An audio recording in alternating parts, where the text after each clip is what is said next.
Ladies and gentlemen, welcome to the Los Angeles International Airport. The third busiest airport in the United States. Over 60 million passengers ferried through each year, 720,000 landings and takeoffs annually, a shipping point for 2 million tons of cargo, from tomatoes and oranges to instruments and satellite systems. All of them made right here in the City of Angels. The second largest city in the country, population 3.7 million. One of the nation's largest metropolitan areas, population over 10 million.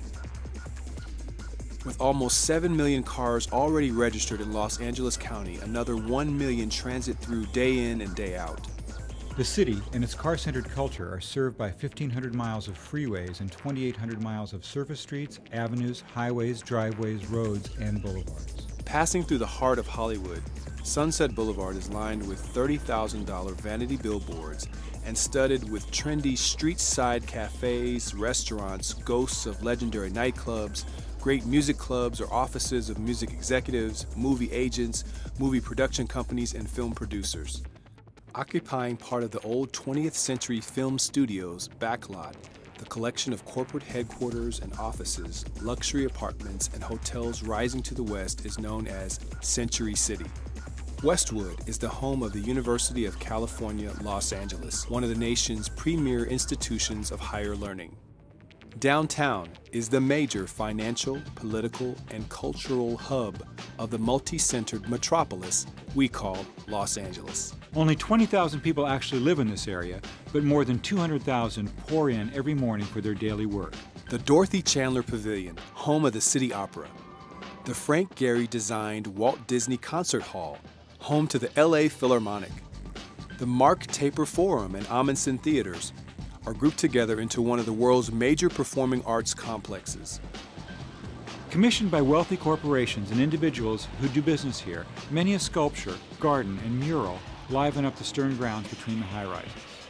Basking in the glory of its famous sign, Hollywood has become synonymous with the film business. The forecourt of Mann's Chinese Theater showcases the hand and foot imprints of over 150 actors, producers, and directors.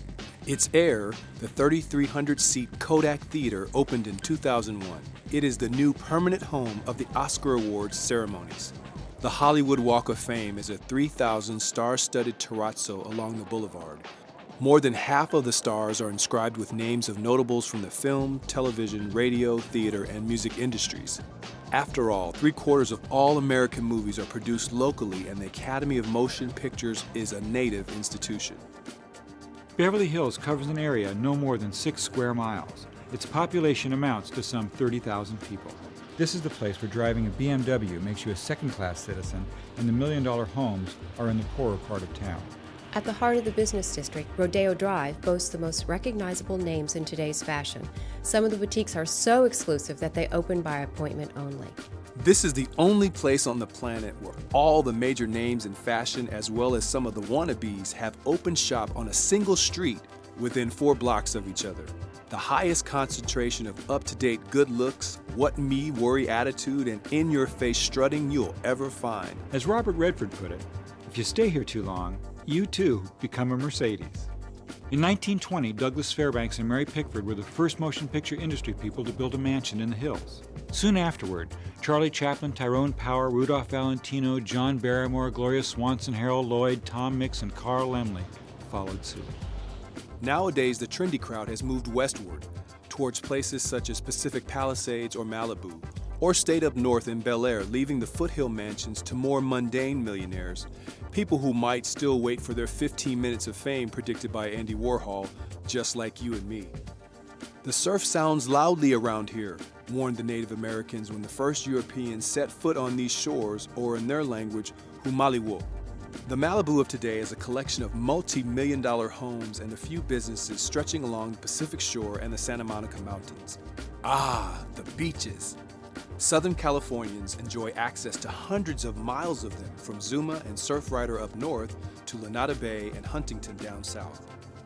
Initially developed as a harbor serving the distant city of Los Angeles, when the two were connected by railroad, Santa Monica quickly became a fancy place to visit or inhabit.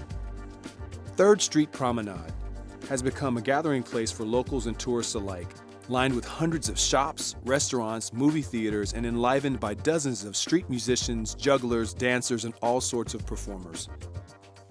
Long Beach has intertwined over the years with Los Angeles' harbor to make out America's highest volume sea shipping port complex. A large amount of all United States foreign merchandise exchange with the Asian and American nations transits through here, a testament to Los Angeles' growing influence not only as a cultural, but also as an economic powerhouse.